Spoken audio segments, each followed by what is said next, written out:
compliquons pas la tâche au président de la République. Il a les données que personne d'entre nous ne peut disposer. Vous savez d'abord combien est la détermination du président d'en découdre avec les adversaires. Mais le président veut épargner des vies humaines et qui a réussi à arracher des condamnations. C'est à nous maintenant, l'Assemblée nationale, par notre travail, déboucher sur les sanctions. Le président veut les sanctions. Ça, c'est un. De deux, le président veut négocier, si vous voulez, mais pas vendre le Congo. Bon, je l'ai un message comme à Mokonzi Mboka, bateau bazo mérité peine de mort. Parce que, côté qu'a déjà ma belé ya Mboka na bapaya, ezali haute trahison contre votre propre pays, ozo mérité peine de mort. Bozo l'année? Voilà. Bozo asko bakiti bovanda, boyo kanga très bien.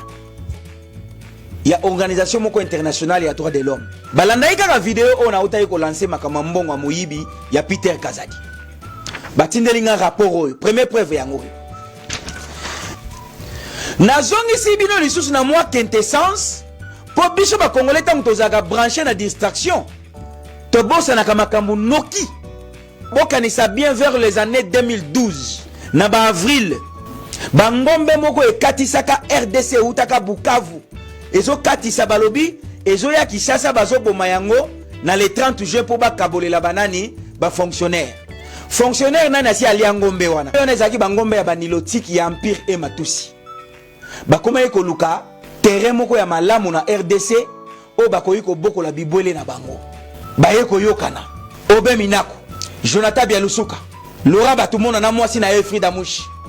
Madame Oyo Colette Lukamata azalaka gouverneur ya province ya Kwango.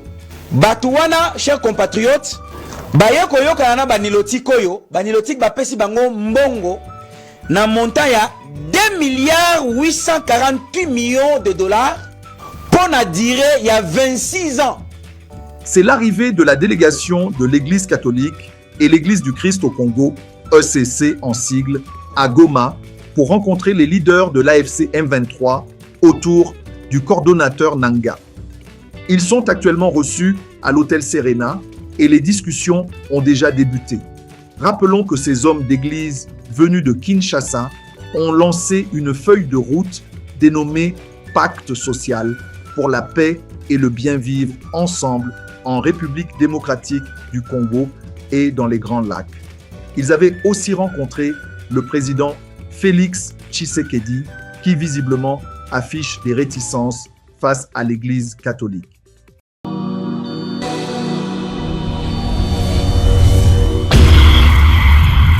C'est une nouvelle chaîne chez vous, Espoir Henri, Kassima TV, abonnez-vous massivement, tous les fans de Maman Tatiana, Bino Bebonyamato, Sombitinia Makani, ma éducation politique ya Kitoko, venez nombreux vous abonner, s'il vous plaît, n'ayez la belle Arabino, pourquoi pas Tolali Tolamuki Bokom Singa Maman Dika 24.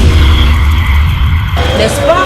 Et aussi un vrai bien parce que seul soutien, on a ces cabinets les alliés pour s'abonner massivement ici, et les camboya professionnalisme. Olingaka musique, olingaka politique, olingaka nyonso awa, to banda kolobela ba sujet tout. Iko quel non, n'est-ce pas? Allez, à suivre. Wow.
Bonsoir mesdames et messieurs, bienvenue à ce nouveau numéro de votre émission Tour des contrôles, qui est une émission socio-politique. Vous informer, c'est notre devoir. N'oubliez pas de vous abonner massivement si c'est pour vous la première fois, de nous suivre à travers cette chaîne Espoir HK Télévision. Likez, partagez, c'est le seul moyen pour vous de nous soutenir. N'oubliez pas surtout la cloche de notification pour ne pas rater de nouveaux numéros. Je salue toute l'équipe rédactionnelle.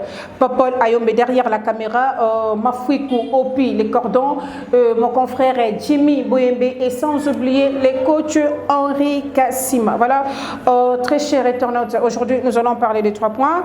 Premier point, nous allons parler de la corruption en RDC, un fléau qui ronge presque tous les secteurs de la vie. Deuxième point, nous allons parler de l'insécurité en République démocratique du Congo. Et troisième point, nous allons parler de cette rencontre de la Senko SCC chez Corneille Nanga à Goma. Restez branchés pour suivre tous les détails dans cette émission.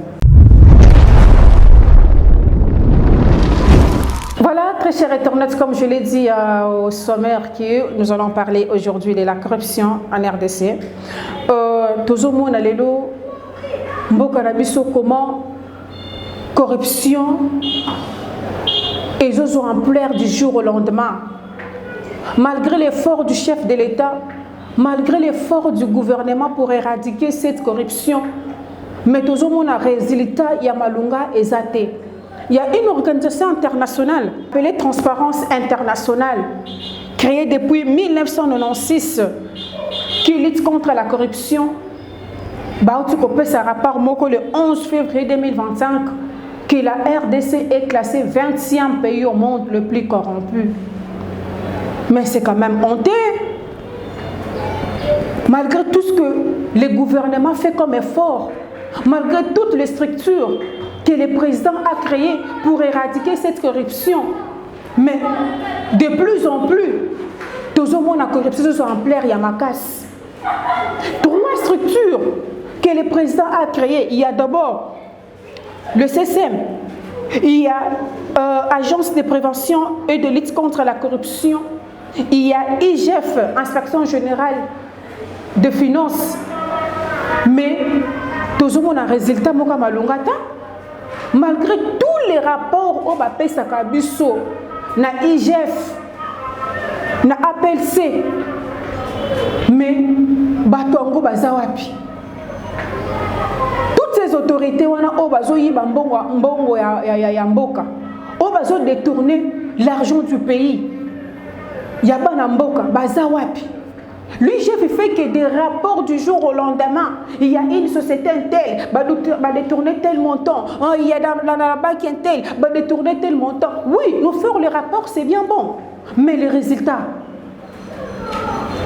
Batongo va détourner Mbongo Bazawapi. Donc, c'est pour cela moi, quand je vois seulement le chef c'est comme ce sont des publicités. Parce que les résultats sont les athées. La structure qui est créée pour lutter contre la corruption. Maintenant, le rapport Transparence Internationale a publié alors que la RDC est classée 20e au monde. C'est comme ça la structure et ça la ligne. Pour la publicité, pour un rapport inutile. Ou bien pour un résultat palpable. Sur le terrain, le Conseil suprême de la magistrature va détourner 70 millions de francs congolais. Mon coach, c'est pour la première fois que les Congolais vont détourner en francs congolais parce que c'est en dollars. C'est qui décidé pour foutre 2500 magistrats, nouveaux magistrats, va détourner. Heureusement, va dénoncer. Va quand même courageux, va mettre. Va dénoncer. Maître Obaoka, Kabati, Bakilo, Enzadi, Yomokolo. Les magistrats à parquet à Gombe et puis Boulou. Bangonde va dénoncer. Mais Moussala IGF fait ça. Moussala APLC, Agence de prévention et de lutte contre la corruption. Moussala Nil sur le terrain. Mbongwane ke wapi. Bongo le pokolo bakeno, magistrat baza corrompu, magistrat bazosala mosala na bango malamu te. Avec les militaires c'était toujours comme ça. Bozotia bango na bacondition malamu te. Bazokende kobunda kuna na este koto bamusu bazoyiba na bango mbongo, koto bamusu bazoyiba mbongo na bango. Lelo bomoni résultat lobi kozala pe pour le magistrat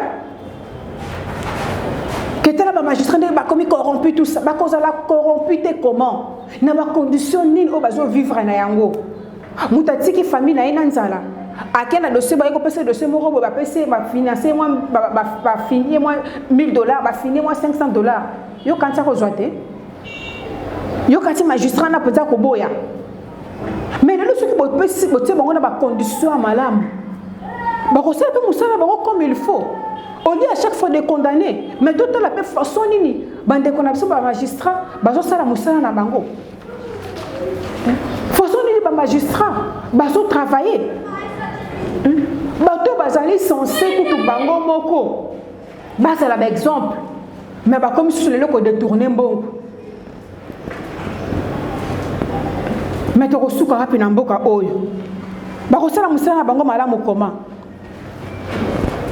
Voilà, sans plus tarder, tu l'équipe directement.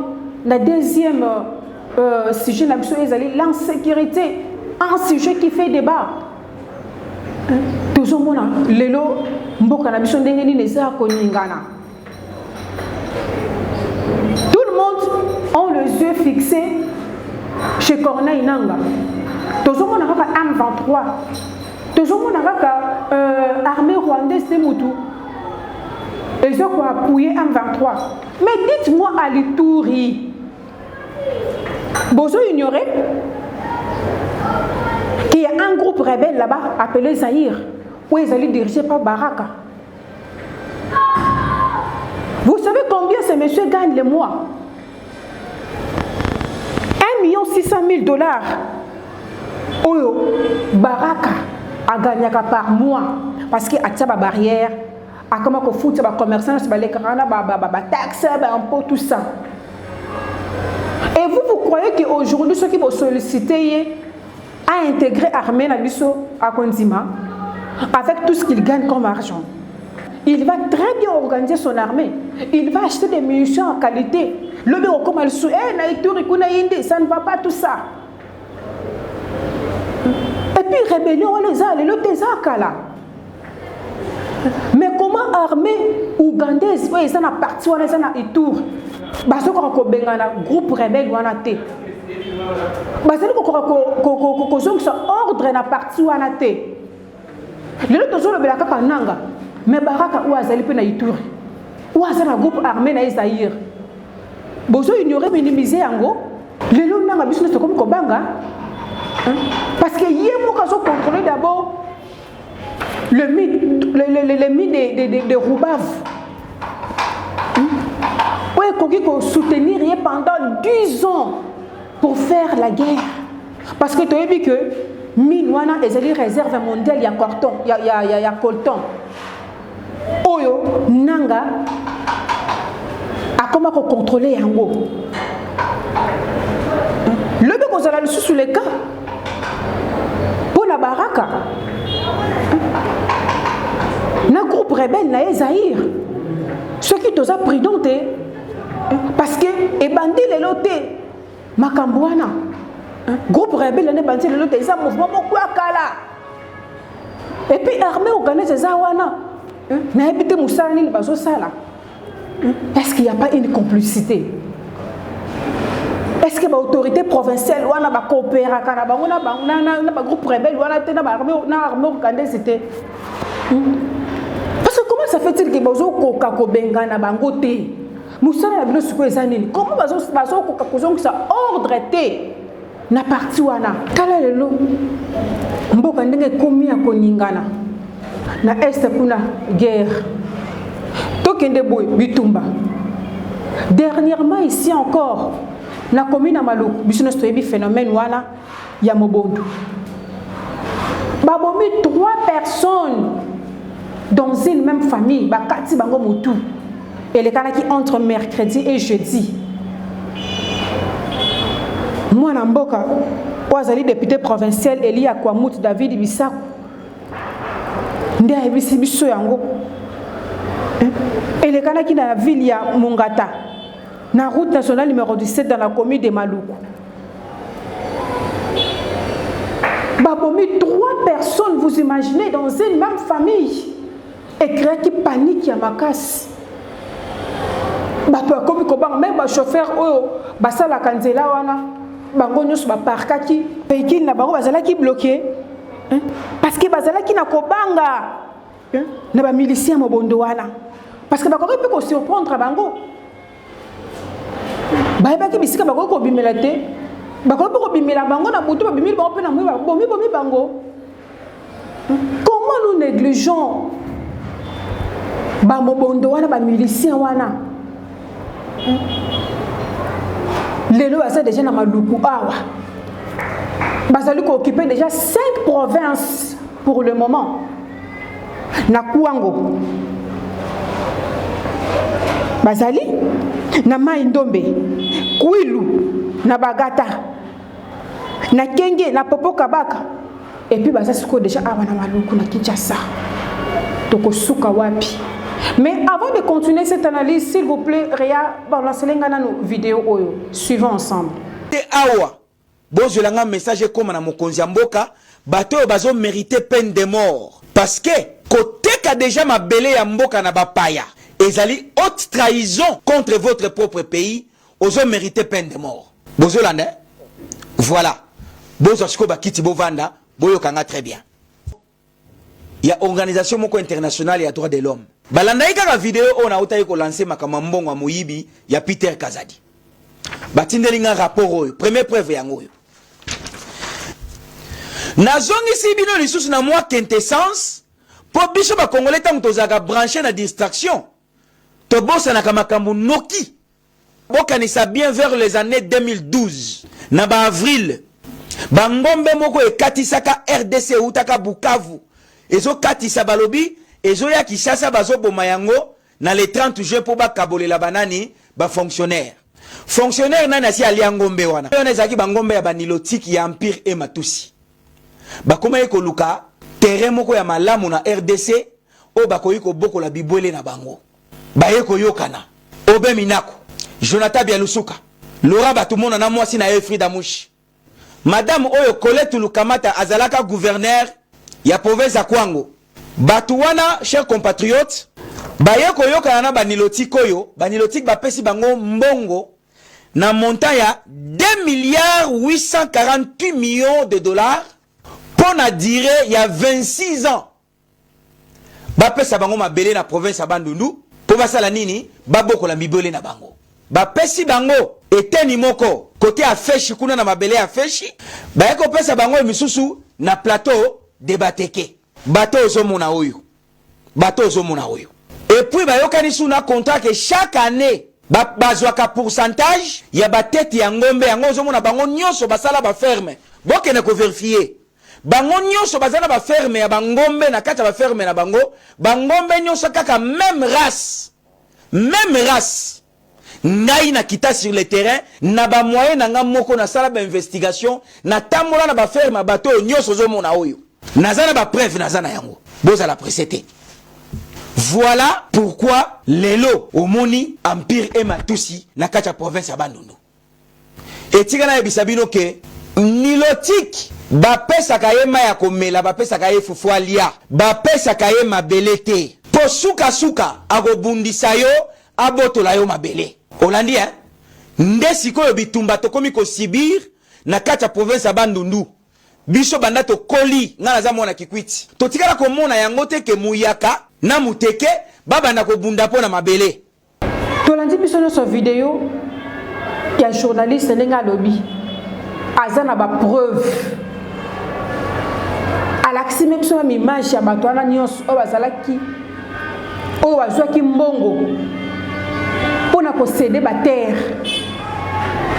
Mais moi je dis si cela est vrai, pourquoi bazokanga bato ana nyonso te? Parce que les journalistes a bien dit, mon confrère, il a bien dit qu'il a de preuves. À la mais osez la canine, s'il vous plaît, gouverneur, osez la canine, parce que on a quoi accuser Joseph. Joseph Azoti Kabako libre, c'est qui n'est pas sa complice. Maintenant, lui n'est plus au pouvoir. Ce n'est plus lui qui détient l'armée. C'est le président Tshisekedi maintenant qui est là. Qu'est-ce que vous attendez pour arrêter toutes ces personnes-là? Pour arrêter bateau nous sur Balia Kambongwana.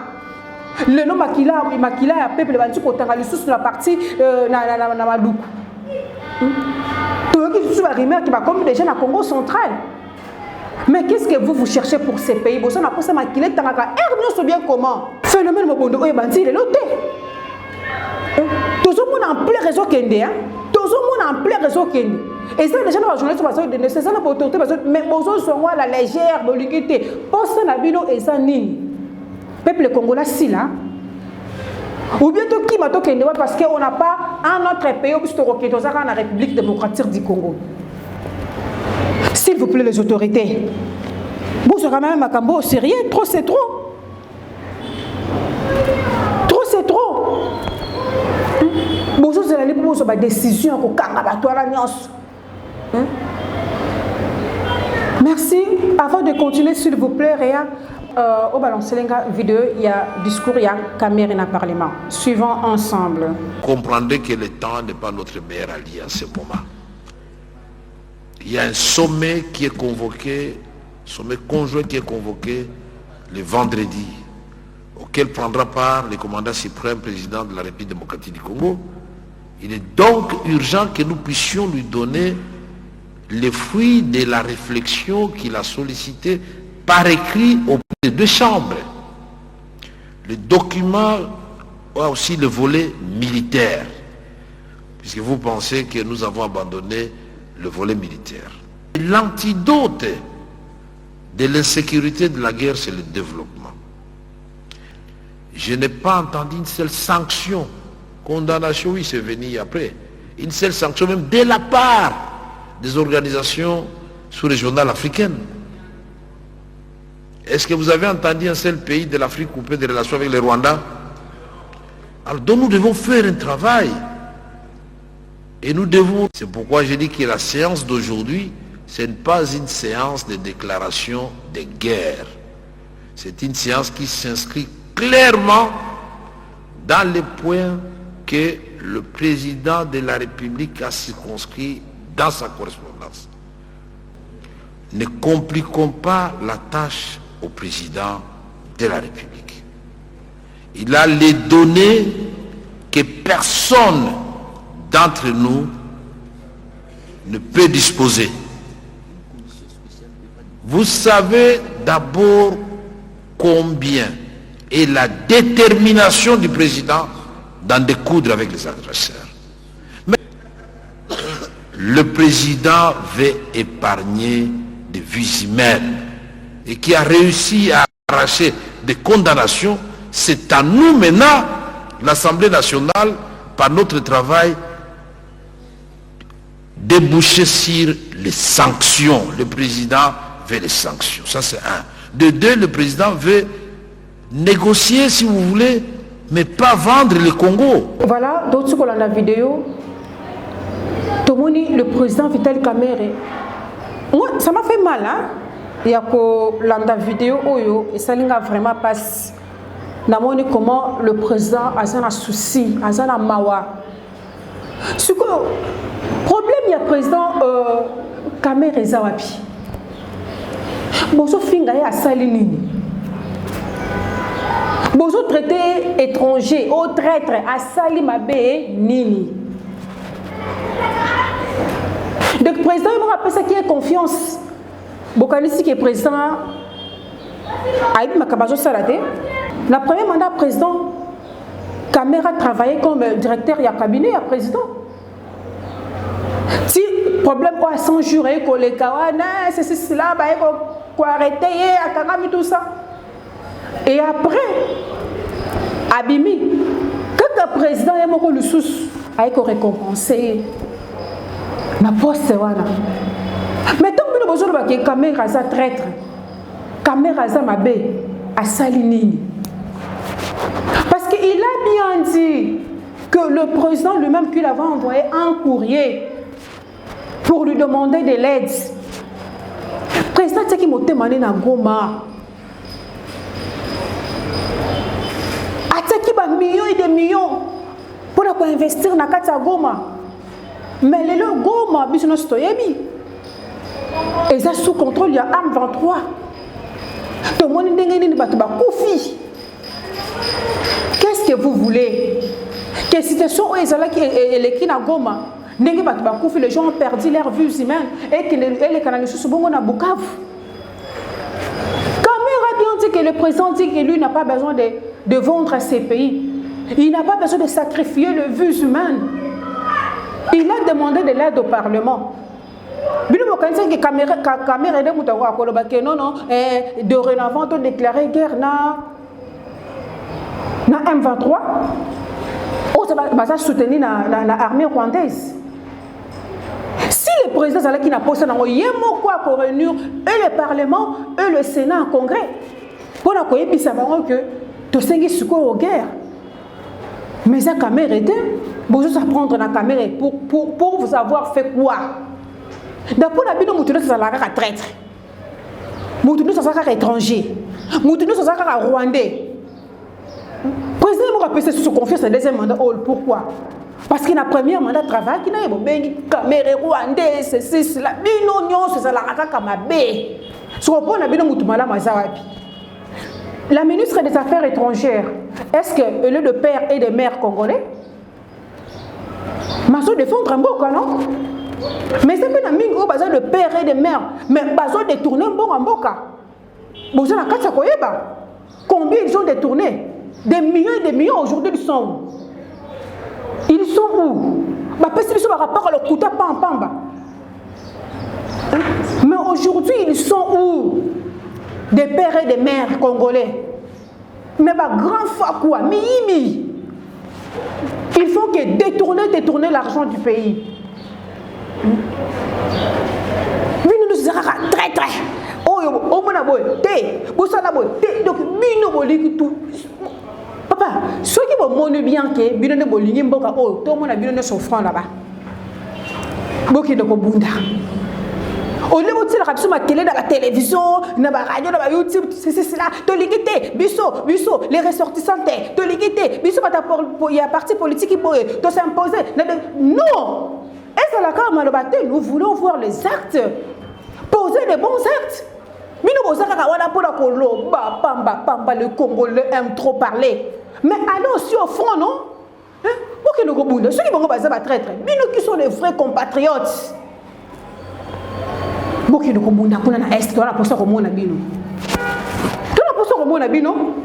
que militairement nous sommes forts pour nous la face de l'armée rwandaise? On va vivre quand même dans l'Est, il y a conséquences à la guerre. La majorité ils sont un peu froids, ils sont un peu timides, tout ça. Vous habitez nini oh bango bakanisaka mutu mususu abotami na guerre akoli na guerre abali na guerre akufi na guerre mususu ba parents na été vous connaissez les conséquences de la guerre. Bonjour le ba bien que mon konza mboka a négocié oui ce n'est pas mauvais mais tout ça na Arménie mon konza mboka yemo ko réfléchir à l'objet que non a sengi aide de pas à caméra pour négocier en 23 parce que bisika oya qui motema et et ça sous contrôle na état maintenant qu'est-ce que vous voulez que bato va continuer ko kufa le bibi ne peut pas rozala que état là période pour président ça là quel côté il fallait qu'on négocier c'est cela. Le chef de l'état cherche maintenant à organiser l'armée, raison pour laquelle tout le monde est bemba na kisangani na Équateur pour recruter des nouveaux militaires. Cette fois-ci ba tia quand même na ba conditions à malam yongo to modi tia ba sali bango tia ba maison préfabriquée pour que cette fois-ci on a déjà dit reculer pour mieux sauter. Ton dimato reculer cette fois-ci tout la erreur ni notre commettre pour qu'à la prochaine to commettre le sous-erreur to organiser ce qu'on armée na biso ceux qui ba traître bazala qui cette fois-ci ba traître bazala le sous-sauter. On essaie un peu d'organiser notre armée pour que demain, tout ça la fasse. Et puis quand sa vidéo que l'antidote de la guerre, c'est le développement. Biso de développer ni namboka oyo. De 2013 à 2024, gouvernement a investir nini. La partie orientale yamboka na biso a investir nini. Et tous ces jeunes là on va rebelle va recruter. C'est parce qu'ils n'avaient pas de boulot. Parce que bazalaki na misala te. Yo kana soki ba jeune na bazalaki na misala. Ba ko ko dima ba ko ta armée. Mais un jeune qui se retrouve sans rien, sans boulot, alors que non, tant bien na armée n'a jamais quelque chose. Raison pour laquelle au monde que ba rebelle ou non so ba recruter qui ba jeune belé olia koloba, olia ko silikaka, olia ko traiter ba ninga nyonso o zaboye, ko to aka ba ninga ba nationalité lokuta. Tom me karande ko conseil, to tika ko zala ba flatteur moi je dis. Évitons cela. Évitons cela. Tous allons flatter, mais tous allons proposer malade pour n'amboka. Tous allons réfléchir. Et ça n'a pas tout le monde bazaka kawana. Pour flatter comme konzamboka. Ata moni ke likambo o ezama be. Likambo o comme mamboka na mabe et comme mamokonza mboka na libulu. Mais tellement que alingi kaza la kana poste wana so banga été ceux qui na le mokonza mboka ba tamso kolongola ngai. Malheur à toi. Boza pembe na mokonza mboka pona ko sunga pona ko pesa ba conseil à malam. Et non pour le désorienter à chaque fois. Merci cher internaute. Donc comme une troisième point absolument le bela qui rencontre il y a 5 ans. Et c'est avant de continuer cette analyse, s'il vous plaît, Ria, balancez la vidéo où il y a Tata Mili Moya 5 ans et c'est Wakenda qui n'a goma pour rencontrer Corneille Nanga. Suivons ensemble cet élément. À la une de l'actualité de ce mercredi 12 février, c'est l'arrivée de la délégation de l'Église catholique et l'Église du Christ au Congo, ECC en sigle, à Goma, pour rencontrer les leaders de l'AFC M23 autour du coordonnateur Nanga. Ils sont actuellement reçus à l'hôtel Serena et les discussions ont déjà débuté. Rappelons que ces hommes d'église venus de Kinshasa ont lancé une feuille de route dénommée Pacte social pour la paix et le bien vivre ensemble en République démocratique du Congo et dans les Grands Lacs. Ils avaient aussi rencontré le président Félix Tshisekedi qui visiblement affiche des réticences face à l'Église catholique. Tout le monde est na Goma pour rencontrer Corneille Nanga. Nous sommes là pour une solution, pour une kimia na mboka. Mais tout le monde est un parti politique qui devant 5 ans pour protester. Une négociation, ils sont catégoriques. L'Église catholique et ECC, ils sont là pour la justice, pour maintenir la paix. Même le président lui-même, il avait dit cela. Qu'il y a qu'on négocié, il était catégorique, il était trop serein. Mais tant que mon situation a changé, il y a raison qui qu'est-ce qu'il a fait? Il a demandé de l'aide. Depuis l'époque, l'Église catholique elle aura toujours pour la population. Tout le monde en année 1956 à 1957 avec le cardinal Malula n'a revu à comment manifeste africaine ndenge na poussé la population pour l'indépendance. L'histoire nous dit comment azala ki tango nyonso na mésentente entre yena président Mobutu parce qu'il y a toujours qu'on s'oppose au président Mobutu abanda koloba ya mabe pour na mboka to mona toyoka pour ne pas dire que tout le monde parce qu'à l'époque peut-être que nous allons avoir amitié. Mais l'histoire nous enseigne que le cardinal Akima akendaka exil nandengaka okufa. Tu comme on a su avec le cardinal Tchaou la même chose. Avec le cardinal Mosengo, Nakabila le fils Ato, moni yangope. Yekuta qualifier bango kutuki gouvernement médiocre te on tande o se kabiso a qualifier bango gouvernement médiocre. To mona ki ba manifestation salama. Thérèse Kapanga là na kufa na magasin Kitambo na église na paroisse Saint-François de Sales, tu as l'histoire parce que tu connais la entre 2014 et 2013 si je ne me trompe pas, 10 ans passés déjà.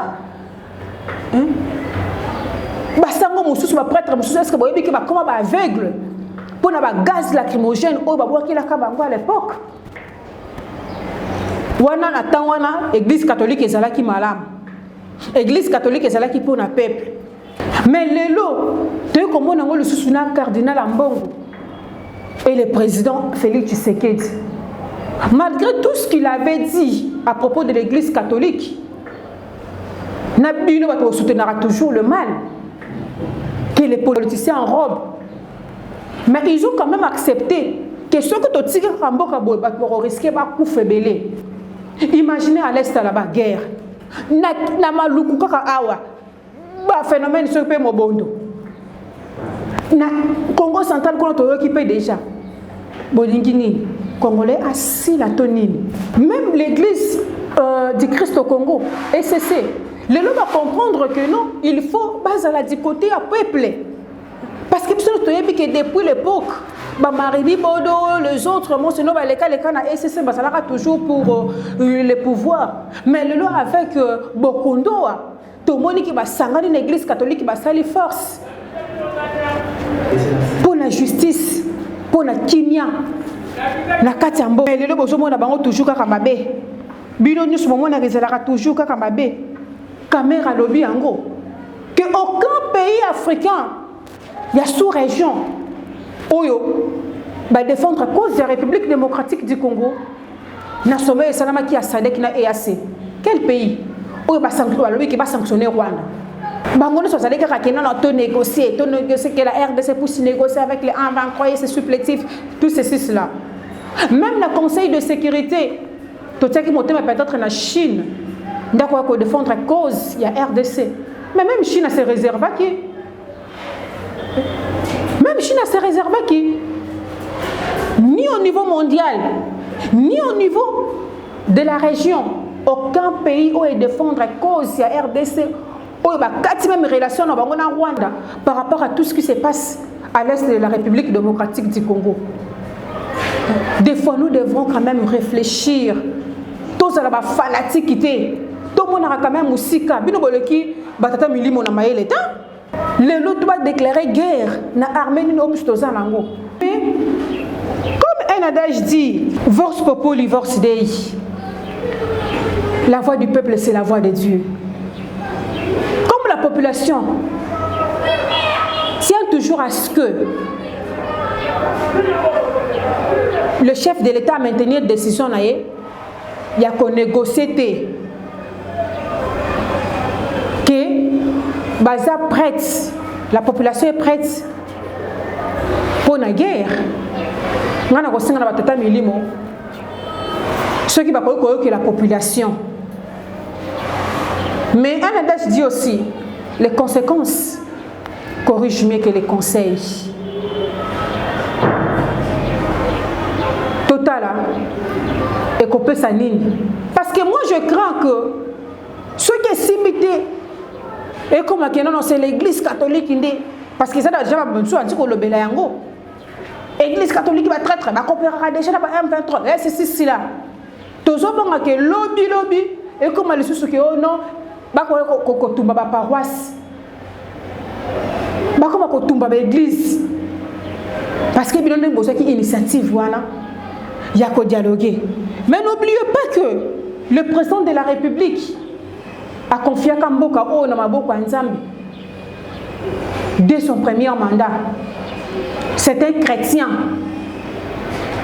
Il ne veut pas le sacrifice. Il ne veut pas sacrifier le vie humain. Mais vous poussez toujours à ce que le président puisse déclarer la guerre. Il faudra alors assumer les conséquences.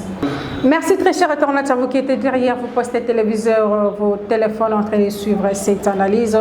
N'oubliez pas de vous abonner massivement partagez, likez, commentez. Je le dis toujours que c'est le seul moyen pour vous de nous soutenir. Quant à moi, je vous dis à la prochaine.